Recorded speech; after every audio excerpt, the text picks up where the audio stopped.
चोपडा तालुक्यात यंदा वाढलेल्या तापमानाचा फटका शेतीला बसताना दिसत आहे. मका, ज्वारी, हरभरा आणि गहू ही पिके मोठ्या प्रमाणावर घेतली जात असली तरी कडक उन्हामुळे अनेक पिकांची काढणी आगाऊ करावी लागत आहे.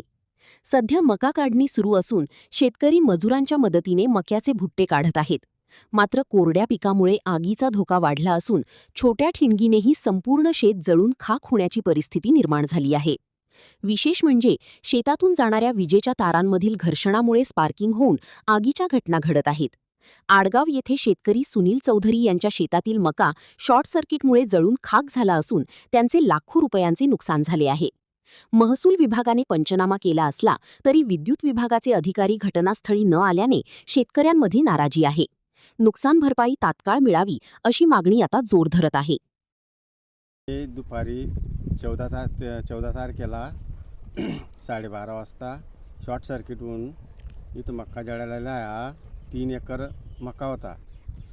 कमीत कमी 100 क्विंटल मक्का येणार होता आणि चारा होता 30-40 हजार रुपयाचा आणि ठिबकच्या नळ्या होत्या 40-50 त्या पण जळालेल्या आहेत. असं 1.5-2 लाख रुपयाचं माझं नुकसान झालेलं आहे. आणि त्याला खर्च किती त्याला खर्च आलेला आहे 30-35 हजार रुपये. लागवडीपासून लागवडीपासून तर त्याला 1 लाख रुपयेपर्यंत खर्च आहे. खर्च लागवड बियाणे, मटेरियल, फवारा वगैरे सर्व लागवड वगैरे. अच्छा, म्हणजे आता मार्केटला जाणारच होता तो विक्रीसाठी. हां, तर त्याच्या आधीच अशी घटना घडली आहे. त्याच्या आधी नाही घडली. हां, म्हणजे आता काही पंचनामे वगैरे झाले आहे का?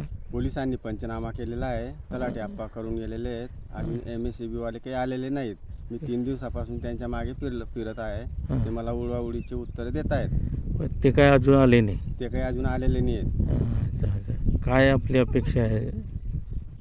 माझी अपेक्षा आहे माझं नुकसान भरपाई त्यांनी करून द्यावी. अच्छा, काय नाव दादा? माझं नाव सुनील मुरलीधर चौधरी, मुक्काम पोस्ट आडगाव, तालुका चोपडा, जिल्हा जळगाव.